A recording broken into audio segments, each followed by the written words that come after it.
फिर उठूंगा अवल की मानन, बल खाता हुआ घूमता फिरता प्यासता गूंजता गाता हुआ बुलबुलों से बर्फ की मानन लहराता हुआ मौत के साए में रहकर मौत पर छाया हुआ, मौत के साए में रहकर मौत पर छाया हुआ नाम है मेरा तज़य्युर, नाम है मेरा शबाब,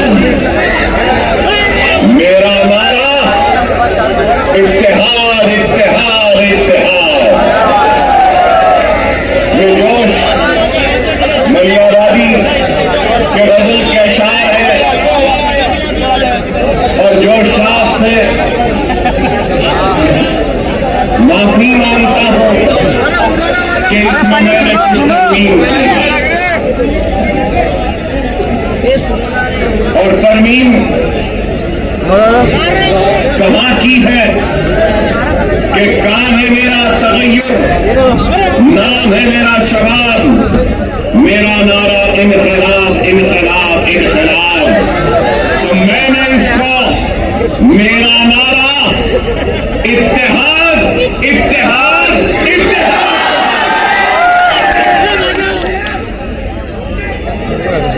बेशक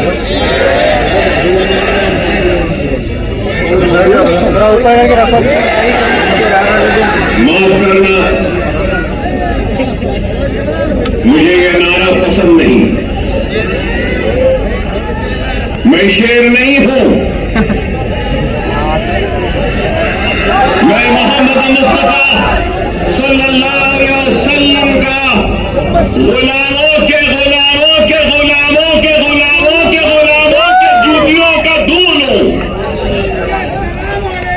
मैं शेर न हूं, न मुझे शेर बनना है। 10 साल पहले भी अगर महाराष्ट्र का रुख किया था तो आपको शेर बनाने के लिए रुख किया। क्या शेर बनना है? शेर बनना है आसान सा है, नमाज के पाबंद बन जाओ, कुरान को तर्जुमे से पढ़ो, सुन्नत रसूलुल्लाह को अपने जिंदगी का हिस्सा बना लो, यतीमों के सर पर हाथ रखो, बेवाओं की मदद करो, जुल्म के खिलाफ आवाज बुलंद करो और दुनिया तुम्हें शेर कह के पुकारे। आसान 10 साल पहले भी अगर आपके दरमियान में आया था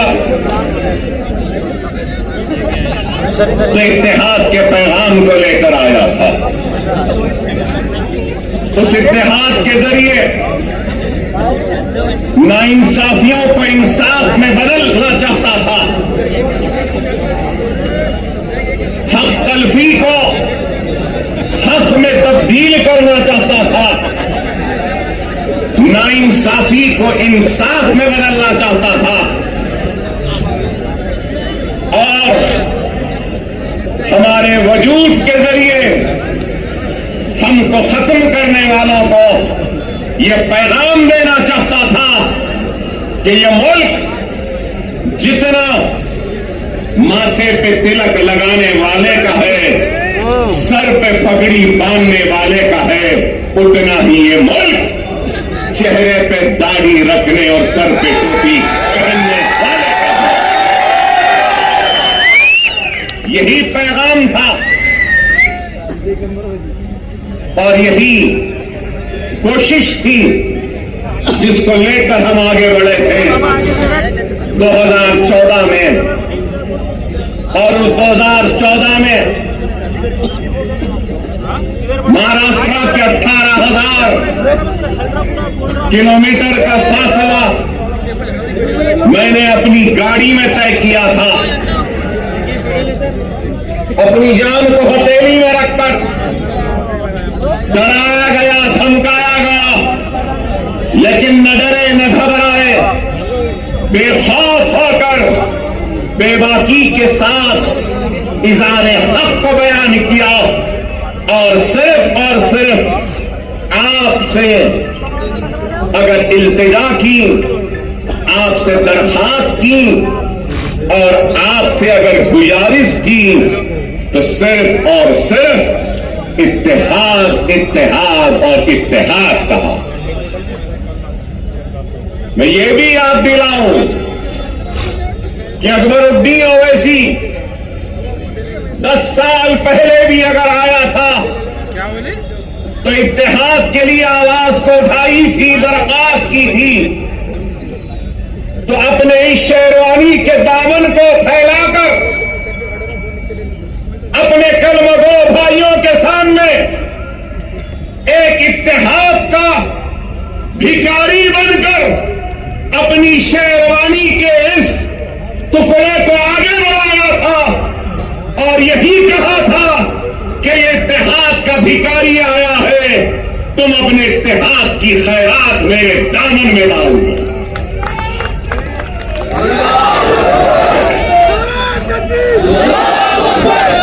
अल्लाह उसके रसूल की कसम, अकबरुद्दीन ओवैसी को अल्लाह ने इज्जत दी, शोहरत दी, नाम दिया, सब कुछ दिया, लेकिन एक बात कहूंगा,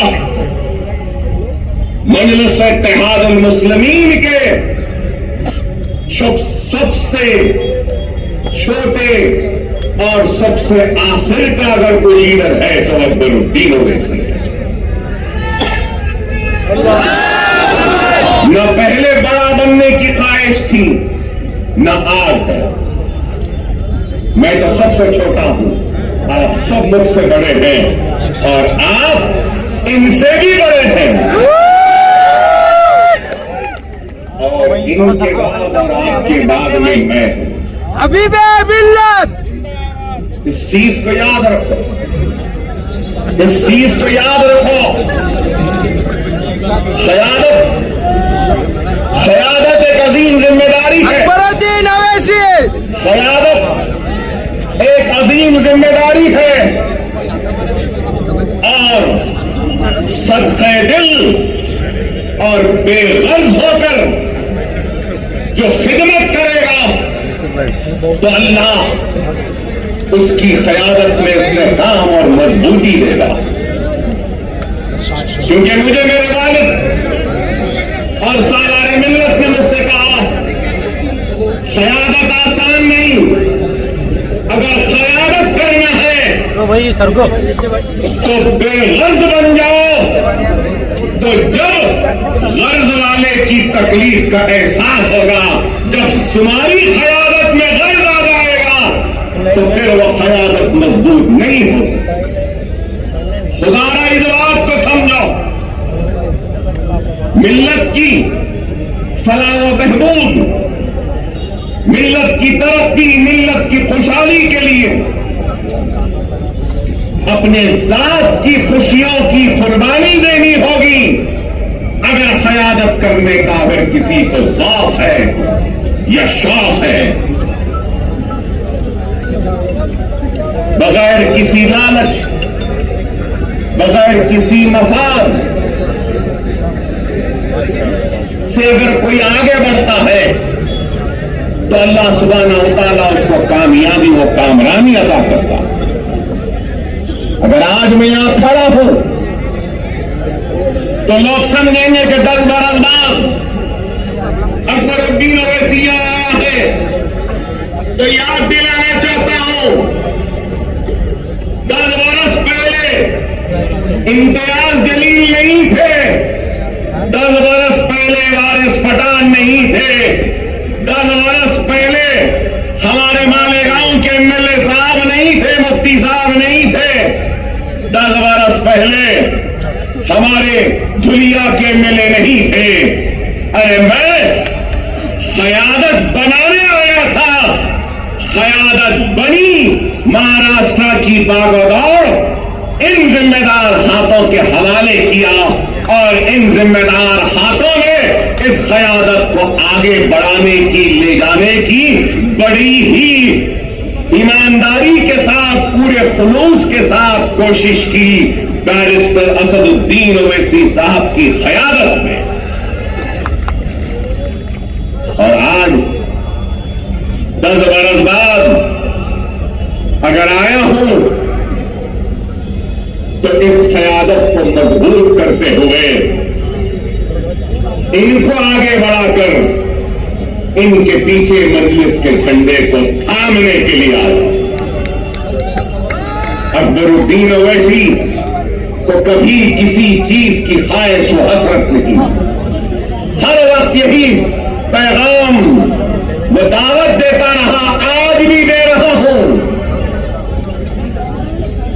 आपकी सरजमीन से आओ, काबिल नौजवानों से दरखास्त है, नेक लोगों से दरखास्त है, वुकलाओं से, डॉक्टरों से, इंजीनियर से, मिल्लत का दर्द रखने वालों से इल्तिजा है, आओ, जज्बे को लेकर आओ, दियानत के साथ आओ, इखलास के साथ आओ, खुलूस के साथ आओ। मैं अपनी कुर्सी पर तुमको बिठाऊंगा और तुम्हारे कदमों के पास खुद बैठ जाऊंगा।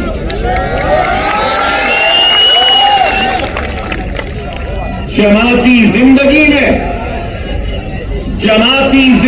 में शख्सियतों की अहमियत नहीं होती, याद रखो। शख्सियतें आती रहेंगी, जाती रहेंगी, जमात कायम व दायम रहेगी। जमात की अहमियत है, अकबरुद्दीन ओवैसी की भी अहमियत नहीं है, जमात की अहमियत है और ये इत्तेहाद की अहमियत है। अगर ये इत्तेहाद है, जमात है, तो यकीन मानो हम शेर हैं। अगर ये इत्तेहाद नहीं, जमात नहीं, तो फिर कुछ भी नहीं। खुदारा समझो, आज इंतखाबात का वक्त है।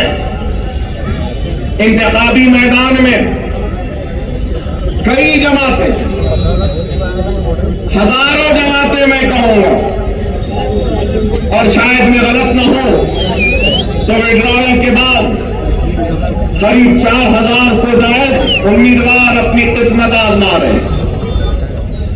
4000 से ज्यादा बेशुमार जमातें। 10 साल पहले बीजेपी थी, शिवसेना थी और राष्ट्रवादी कांग्रेस थी, कहीं पर समाजवादी पार्टी भी थी। लेकिन आज कांग्रेस है, 2 एनसीपी है, पवार एनसीपी, शरद पवार, अजित पवार एनसीपी, 2 शिवसेना है, शिंदे सेना, ठाकरे सेना।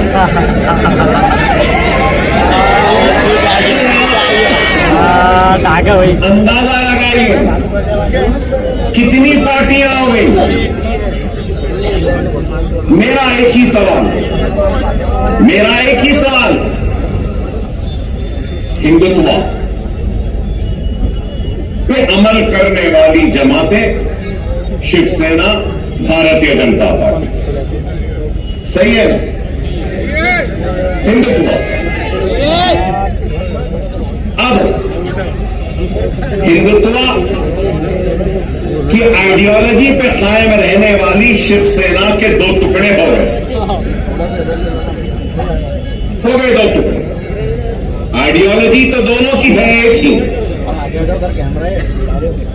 अब सवाल यह है कि कांग्रेस ने उद्धव ठाकरे से इत्तेहाद किया, पवार ने उद्धव ठाकरे से इत्तेहाद किया और एक 3 पार्टियों का एक गुट बना। तो मैं ये पूछना चाहता हूं, उद्धव ठाकरे जी, क्या आप हिंदुत्व का सबक राहुल और प्रियंका गांधी को पढ़ाने में कामयाब हो गए या नहीं हुए? मेरा सवाल है, राहुल और प्रियंका कांग्रेस के सेक्युलरिज्म का सबक पढ़ाने में उद्धव ठाकरे को कामयाब हुए या नहीं हुए? फिर मेरा सवाल है, शरद पवार साहब, क्या आप सेक्युलरिज्म का या आपकी जो भी आइडियोलॉजी है उसका सबक उद्धव ठाकरे और उस सेना को पढ़ाने में कामयाब हुए, या उद्धव ठाकरे हिंदुत्व का सबक पढ़ाने में आपको कामयाब हुए? ये मेरा सवाल है। चलो ये इनका हो गया, तो अब दूसरी तरफ अब हम देखते हैं कि अजीत पवार, तो मैं पूछना चाहता हूं कि अजीत पवार शिंदे के सबक को पढ़ लिए, समझ लिए, या शिंदे ने पवार को नया सबक पढ़ाया, नया सिखाया, या फिर बीजेपी ने अजीत पवार और शिंदे को सबक पढ़ा दिया, या फिर अजीत पवार ने अपने करप्शन का सबक मोदी को और योगी को पढ़ा दिया? वो समझ गए। बताओ क्या है, कहां है आइडियोलॉजी, कहां है बुनियादी उसूल? अरे इनके पास कोई बुनियादी उसूल नहीं, कोई आइडियोलॉजी नहीं। अगर कुछ चाहिए तो इनको इख्तियार चाहिए, इनको गद्दी चाहिए, इनको तख्त चाहिए। लेकिन हम क्या समझते हैं? जो लोग ये समझ रहे हैं कि मजलिस इत्तेहादुल मुस्लिमीन वो इम्तियाज जलील और नवाज से नाकाम हो गए और वो कामयाब हो गए, तो उन अहमकों को, उन नादानों को, उन नासमझों को ये कहना चाहता हूं, मजलिस इत्तेहादुल मुस्लिमीन वो है जो दिलों को फतेह करती है। हकीकी फातेह वो नहीं जो जीते और जमीन को फतेह कर ले। हकीकी फातेह वो होता है जो दिलों को जीतता है और दिलों को फतेह करता है। हमारा काम दिलों को जीतना, दिलों को फतेह करना। हमारा काम इख्तिदार के कुर्सियों पर बैठकर मजे लूटना नहीं है। हम सच्चे दिल से, सच्चे दिल से आवाम की तर्जुमानी करते, उनके मसाइल को उठाते हैं, चाहे ऐवान पार्लियामेंट हो या ऐवान असेंबली। मजलिस इत्तेहादुल मुस्लिमीन मसाइल को उठा रही है।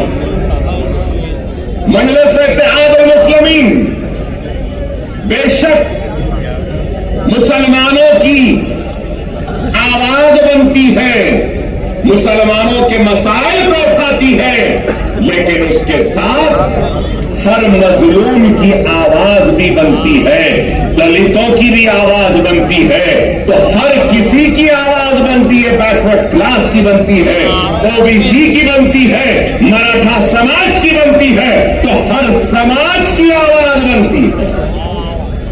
बेशक अकबरुद्दीन ओवैसी मुसलमान, मैं ला इलाहा इल्लल्लाह मुहम्मदुर रसूलुल्लाह कलमा पढ़ने वाला मुसलमान हूं। मुझे नाज है मुसलमान होने पर, तो मुझे फख्र है हिंदुस्तानी होने पर। मैं फख्र से कहता हूं कि मैं हिंदुस्तानी। हम हर एक के मसाइल उठाते, यहां पर बैठे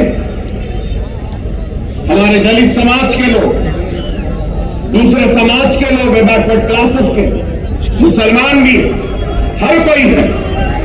मैं यही बात कहना चाहता हूं, हां मुसलमान की आवाज बनकर हम मुसलमान के मसाइल को उठाते हैं। मैं उठाता हूं, मुझे शर्मिंदगी नहीं है इस बात का इकरार करते हुए कि मुसलमान हूं, मुसलमान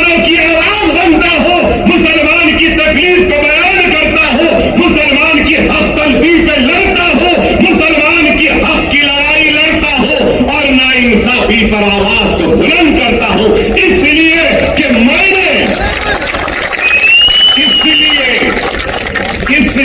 कि मैंने दस्तूर पर हल्फ लिया है बहैसियत रुकने असेंबली अवामी नुमाइंदे। मेरी जिम्मेदारी है कि मैं सबसे पीछे वाले को आगे लाऊं, पिछड़े हुए को ताकत दूं, कमजोर को कुव्वत दूं और जो आखिरी में है उसको आगे बढ़ाऊं। क्या लीडर की यह जिम्मेदारी नहीं? क्या कोई ये इस बात से इनकार कर सकेगा कि हिंदुस्तान की सबसे बड़ी अक़लियत मुसलमान रोजी रोटी, कपड़ा, मकान, तालीम, खुशहाली में सबसे पीछे है? और आज हमारी कोशिश वो पीछे जो मुसलमान है उसको आगे लाए, हमारी कोशिश वो पिछड़ा हुआ मुसलमान उसको आगे लाए। अल्लाह उसके रसूल की कसम, जब मुसलमान आगे हो जाएगा तो अगर पीछे ब्राह्मण आएगा तो उस ब्राह्मण को भी आगे लाने का काम हम करेंगे, क्योंकि हमने दस्तूर के रख लिया है कमजोरों को आगे बढ़ाना हमारी जिम्मेदारी। ये हमारी सोच है, लेकिन हमारी सोच को मीडिया हाउसेस, अभी इम्तियाज जलील साहब ने मुझसे कहा कि इनके साथ साथ वो आपके दोस्त आए, हमारे दोस्त हमको बताते हैं कि हम कम्युनल हैं, हमको बताते हैं कि हम भड़काऊ भाषण देते हैं। भड़काऊ नहीं देते, हम हक बयान करते हैं। वो अलग बात है कि हमारी हक बयानी का जवाब इनके पास नहीं होता।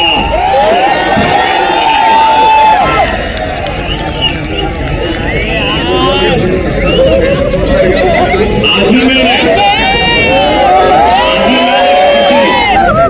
न्यूज चैनल में देखा जिसमें योगी आदित्यनाथ ये अपनी तस्वीर में कहा कि बटोगे तो कटोगे। लोग काफी एतराज कर रहे हैं उस बात पर, मगर मैं ये कहूंगा बीफ के नाम पर, मॉब लिंचिंग के नाम पर, घर वापसी के नाम पर, सर पे टोपी पहनने के नाम पर, दाढ़ी पालने के नाम पर जो तुम काट रहे हो, क्या ये तुम्हारी नफरत हिंदुस्तान के सबसे बड़ी अक़लियत से, क्या ये मुल्क को कमजोर नहीं कर रही है? इसका जवाब दो मुझे। अगर हिंदू और मुसलमान को तुम लड़ाओगे, हिंदू और मुसलमानों को नफरत कराओगे, तो क्या यह मुल्क को कमजोर करने के बराबर नहीं है? और अगर मैं कह रहा हूं मैं अकबर ओवैसी मुसलमान, ला इलाहा इल्लल्लाह मोहम्मद रसूलुल्लाह कलमा पढ़ने वाला मुसलमान इस मुल्क का किराएदार नहीं है। मैं कह रहा हूं नरेंद्र मोदी का योगी जितना तेरा हिंदुस्तान होता, मेरा भी हिंदुस्तान है। हिंदुस्तान न तेरी जागीर है न मेरी जागीर है। हिंदुस्तान हिंदू, मुस्लिम, सिख, ईसाई, पारसी हर मजहब के मानने वालों का है।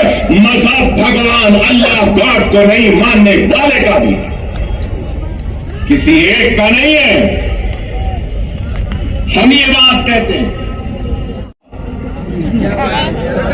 अरे इस मुल्क का सबसे बड़ा मसला क्या है? बेरोजगारी। इस मुल्क का सबसे बड़ा मसला क्या है? महंगाई। इस मुल्क का सबसे बड़ा मसला क्या है? हर 2 मिनट 3 मिनट को रेप होते हैं। इस मुल्क का सबसे बड़ा मसला क्या है? ग्रेजुएट्स को नौकरियां, इस मुल्क का सबसे बड़ा मसला क्या है? मुल्क की कमजोर इकोनॉमी को मजबूत करना। इस मुल्क का सबसे बड़ा मसला क्या है? पेट्रोल, डीजल, गैस की बढ़ती हुई कीमतों को नीचे लाना। इस मुल्क का सबसे बड़ा मसला क्या है? रुपये की गिरती हुई कदर को ऊंचा करना। आप बताओ, क्या बेरोजगारी को दूर करने कुछ हो रहा है? महंगाई को दूर करने कुछ हो रहा है? क्या बेघर लोगों को घर देने के लिए कुछ हो रहा है? कुछ नहीं हो रहा है। सिर्फ इस मुल्क को मजहब के नाम पर बांटने की बात कर रहे हैं। योगी की तकरीर को मैंने सुना, कटोगे तो कटोगे कहा, उसके बाद कहा कि जात पात की सियासत। अरे जात पात की सियासत बोलने वाले, तू ये क्यों नहीं कहता कि मजहब की सियासत नहीं करनी चाहिए? ये बात क्यों नहीं कहते? ये तो मजहब की सियासत करेंगे, नफरत के बीज को बोते जाएंगे, असल मसाइल से तवज्जो हटाते रहेंगे। अगर कुछ है तो तलाक़ सलासा। अरे तलाक़ सलासा मसला नहीं है, हर मिनट में होने वाला एक रेप, यह हिंदुस्तान का सबसे बड़ा मसला है। एक औरत रात के अंधेरे में घूम नहीं सकती, खेतों में उसकी इज्जत और इस्मत को लुटेरे लूट रहे हैं, ये मसला है। अरे इस पे बात करो, इस पे कुछ करो। नहीं, मुसलमान ऐसा, मुसलमान के इतने बीवी, मुसलमान ऐसा करा, मुसलमान ऐसा करा। आप बताओ, तलाक़ सलासा हो गया, CAA NRC, CAA NRC. Parliament में थे इम्तियाज जलील साहब, हर मसले पर। अरे आप बताओ, आज मैं यहां खड़े होकर कह रहा हूं, जिम्मेदारी के साथ कह रहा हूं, मजलिस इत्तेहाद अल मुस्लिमीन के एक जिम्मेदार लीडर की हैसियत से कह रहा हूं और ये ऐलान कर रहा हूं कि मराठा समाज के लिए जो रिजर्वेशन की तहरीक चला रहे हैं, उनके लीडर, मैं उनसे कहूंगा, हमारा पूरा साथ आपके साथ है, आपके साथ है। हम पूरी कोशिश करेंगे, मगर उसके साथ साथ मैं ये भी कहूंगा, इत्तेहाद होता है ना, तो इत्तेहाद बैनुल मज़लूमीन होना चाहिए। इत्तेहाद बैनुल मज़लूमीन होना चाहिए। हिंदुस्तान में जुल्म का शिकार अगर कोई है तो वो मुसलमान है। हिंदुस्तान में जुल्म का शिकार अगर कोई है तो वो दलित है।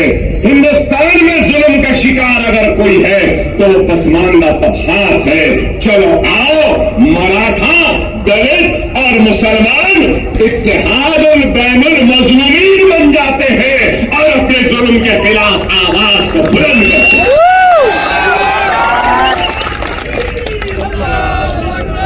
मगर मेरी बात खत्म नहीं हुई।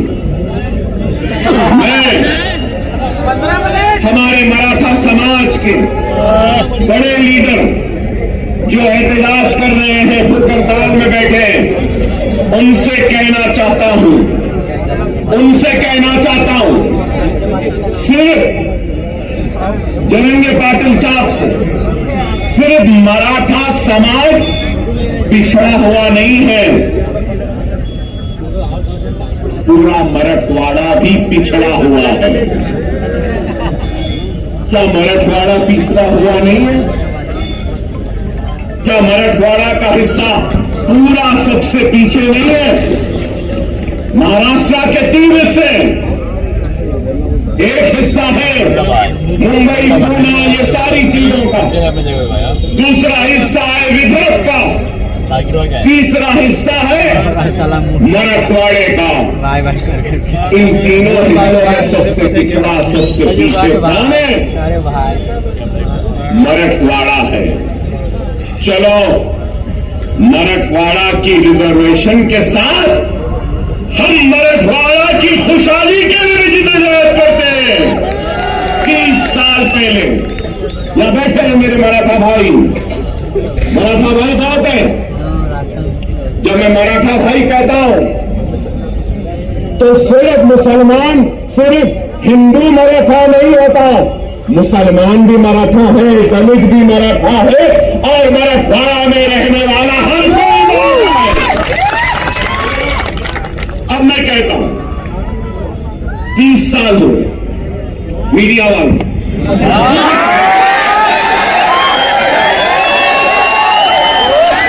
30 साल हुए, 30 years, 30 साल हुए क्रिएशन, मतलब एक कॉन्स्टिट्यूशनल बॉडी बनाई हुई। तो आप जानते हो बॉडी क्या है? Marathwada statutory development board.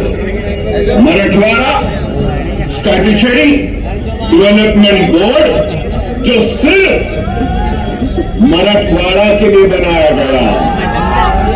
कागज पे तो है, पैसा नहीं है, कुछ नहीं देते। चलो, मराठा के रिजर्वेशन के साथ हम मराठवाड़ा स्टैट्यूटरी डेवलपमेंटल बोर्ड को 50,000 करोड़ का पहला मुतालबा करते हैं, एहतजाज करेंगे।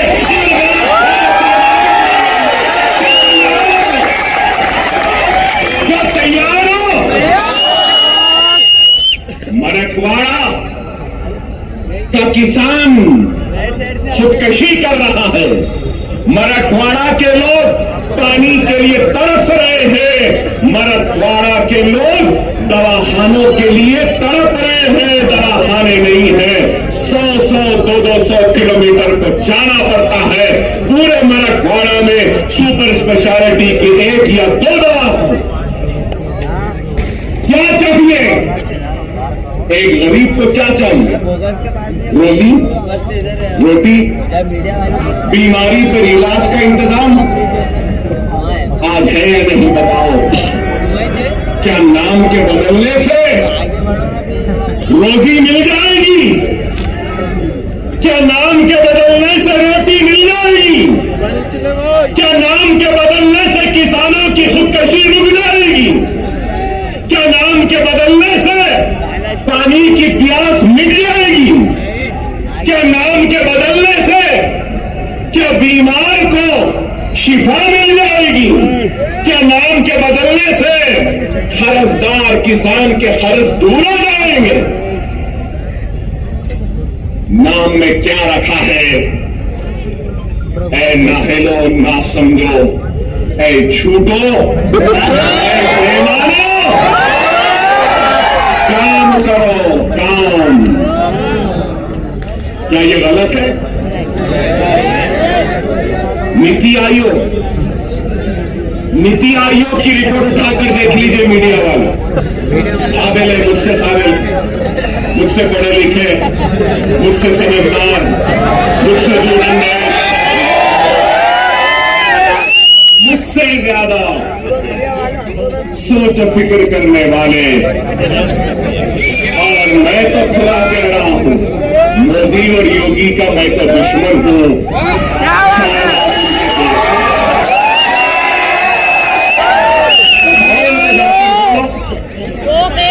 नीति आयोग क्या कह रहा है?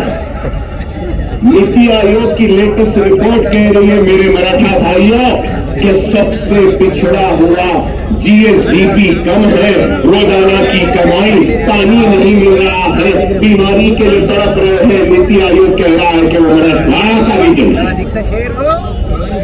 मैं इम्तियाज जलील साहब से भी कहूँ, हिमाचल की तरक्की के लिए मजलिस आई है।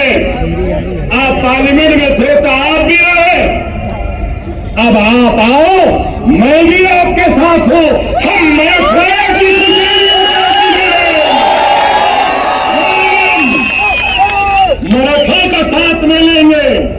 मुसलमानों को लेंगे, हिंदुओं को लेंगे, मराठों को लेंगे, दलितों को लेंगे, एससीओं को लेंगे, एसटी को लेंगे, सबको लेंगे और मराठों और मराठवाड़ा के लिए हम लड़ेंगे।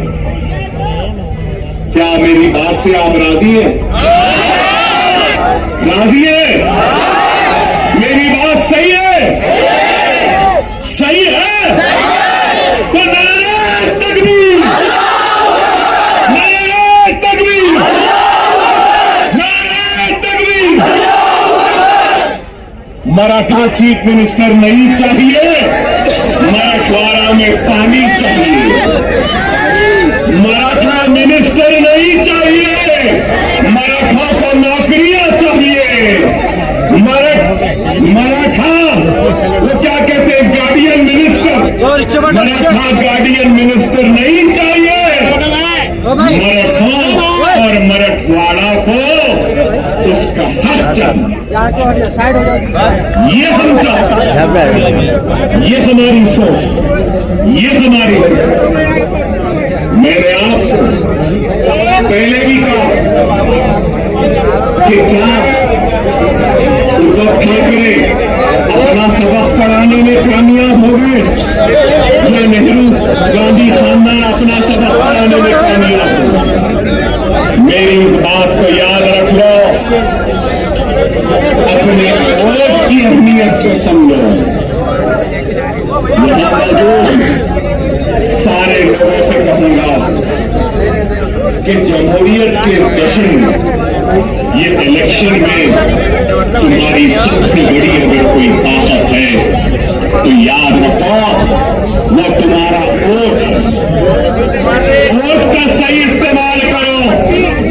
अगर वोट का गलत इस्तेमाल करोगे तो नहीं मालूम कौन तुम्हारे वोट को ले जाकर हिंदुत्व के दामन में उनके कदमों में डाल दे।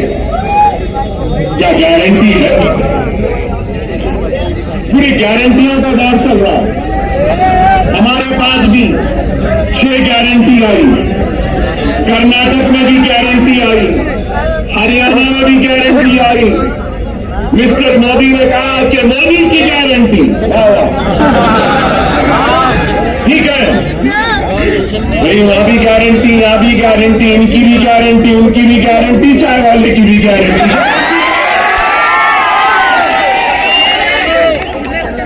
लेकिन ये गारंटी है ना, मैं ये यहां मौजूद ये लोगों का सवाल है, क्या शरद पवार गारंटी देंगे कि इलेक्शन के बाद आप मोदी के साथ नहीं जाएंगे? देंगे? क्या अजीत पवार साहब आप गारंटी देंगे कि इलेक्शन के बाद आप शरद पवार के पास दोबारा वापिस नहीं जाएंगे? क्या उद्धव ठाकरे आप गारंटी देंगे कि इलेक्शन के बाद आप फिर चाय वाले के पास चाय की प्याली लेके नहीं आएंगे? क्या शिंदे गारंटी देंगे कि इलेक्शन के बाद वो ठाकरे के पास दोबारा नहीं जाएंगे? नेहरू और गांधी क्या इस बात की गारंटी देंगे कि वो कभी भी बीजेपी और मोदी के साथ नहीं जाएंगे, हिंदुत्व के साथ नहीं जाएंगे? अरे आज कांग्रेस का शिवसेना के साथ इत्तेहाद करना ये है, इस बात को बोलना है, इस बात को तस्लीम करना है कि हम हिंदू हैं, हिंदुत्व पॉलिटिक्स हम में है और हम हिंदुत्व पॉलिटिक्स को कबूल करते हैं। डायरेक्टली तो कबूल नहीं किए, इनडायरेक्टली कबूल कर लिए। कोई ऐसा खाता है तो कांग्रेस ऐसा खा रही है। यही है, यही है। समझो मेरी इस बात को। सियासी इस शोर और में तुम्हारी आवाज गुम रही है, हर किसी की आवाज है।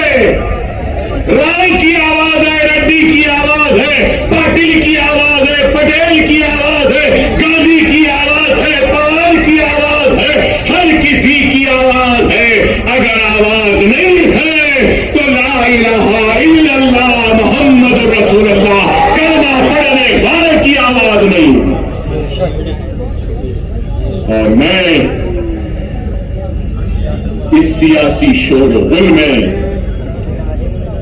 नारे तकबीर अल्लाह अकबर की आवाज को फिजाओं में गुंजाने के लिए जोरदार नारा लगाने के लिए आया हूं। अपनी जात के लिए नहीं आया हूं, मैं तुम्हारी इज्जत के लिए आया हूं, तुम्हारे वफार के लिए आया हूं, तुम्हारे वजूद का एहसास दिलाने के लिए आया हूं कि हम जिंदा है, हम मुर्दा कौम नहीं।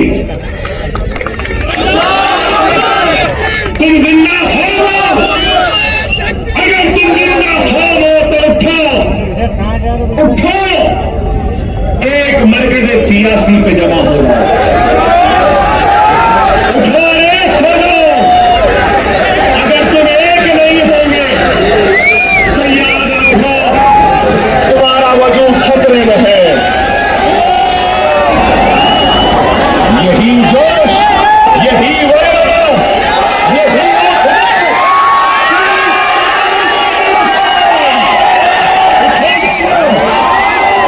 उठोगे ना।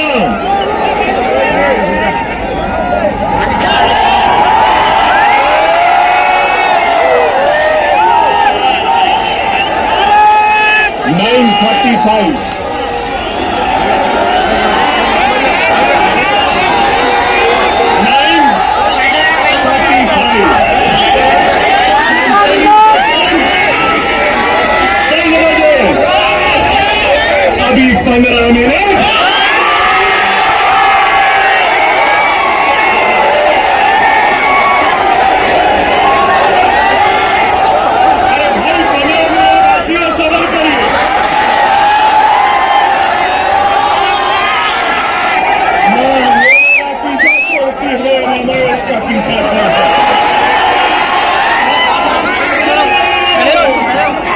मगर क्या जुल्म है। नारे तकबीर, नारे तकबीर, नारे तकबीर। अल्हम्दुलिल्लाह, अल्हम्दुलिल्लाह। मेरी बात को समझो, वक्त नाज़िर है। हमारा सबसे अव्वलीन फरीदा क्या है? क्या है? महाराष्ट्र में बीजेपी और शिंदे सेना और अजित पवार के हुकूमत को शिकस्त देना, हराना है। उसके साथ वो नाजुक है। मेरा पैगाम है तुमसे कि हिंदुस्तान के तुम किराएदार नहीं, तुम हिंदुस्तान के बराबर के शहरी हो और तुम्हारे हक की लड़ाई लड़ने के लिए आया हो। तुम्हारा ताउन चाहिए, तुम्हारी दुआएं चाहिए, तुम्हारा साथ चाहिए, तुम्हारा जोश साथ चाहिए, तुम्हारा होश ताउन दोगे? क्या तुम्हारी ताकत दोगे?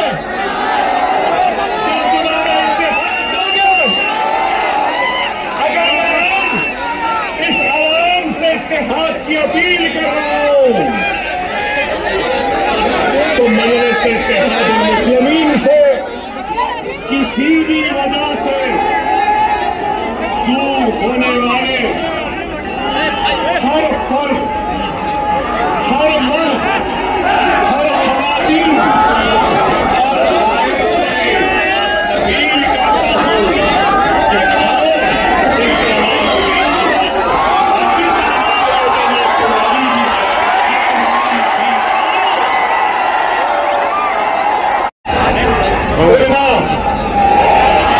मशाइखीन, वकीला, डॉक्टर, इंजीनियर, रोजमर्रा की मजदूरी करने वाला एक मजदूर या कोई भी मेरा भाई,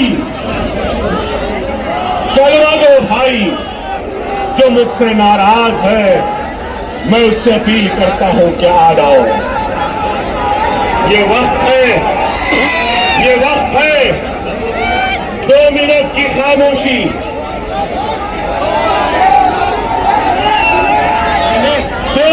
की खामोशी, मेरी बात को सुनना। महाराष्ट्र की तारीख में ऐसा सुनहरा वक्त नहीं आया जो अब है। अगर हम मुनज़्ज़म, हम मुत्तहिद, हम हैं, और अगर हमारे 10 एमएलए आ जाएंगे, ना ठाकरे, ना शिंदे, ना गांधी, ना कोई, हमारी मर्जी, हमारी इजाजत के बगैर कोई भी तख्त पे नहीं बैठ सकता। सुनहरा मौका है, समझो। तुम बादशाहगर हो, तुम क्या हो? बादशाहगर हो। जिसको चाहे तख्त पे बिठा सकते हो, जिसको चाहे तख्त पे औला लिटा सकते हो। समझो जवाब को। मैं किसी का नाम नहीं ले रहा हूं, मगर हर एक से अपील कर रहा हूं, आओ, ये तुम्हारी जमात, ये तुम्हारी अपनी जमात। अगर तुम, एक बात कहूंगा, एक बात कहूंगा, एक बात सुनो, सुनो मेरे भाई। एक बीज होता है ना, बीज को जमीन में बोते हैं ना, जमीन में बोने के बाद अपने पसीने से, अपने खून से उस जमीन को सेंचते हैं। वो बीज एक पौधे का शक्ल इख्तियार करता है, फिर उसके बाद वो पौधा एक दरख्त बनता है, और दरख्त बनने के बाद उस दरख्त में क्या आते हैं? फल आते हैं, फल। ये वक्त सुनो, ये वक्त सुनो। हमने बीज बोया, खून पसीने से सेंचा जमीन को, पाना आया, झाड़ लगे, और वो झाड़ में आज फल है। ये फल खाने का वक्त है, फलदार दरख्त को काटने का वक्त नहीं है। सुना इस बात को, सुनिए। मेरे उलमा ये बात को समझिए, मेरे मशाइख इस बात को समझिए, मेरे डॉक्टर साहिबीन इस बात को समझिए, मेरे दुनिया साहिबीन समझिए, मेरे गरीब मुसलमान भाइयों इस बात को समझो। ये फल खाने का वक्त है, फलदार दरख्त को काटने का वक्त नहीं है। खुदारा एक हो जाओ। आपका जोश, आपकी बेचैनी है, नहीं तो बहुत सोच के आया था, जरा चाय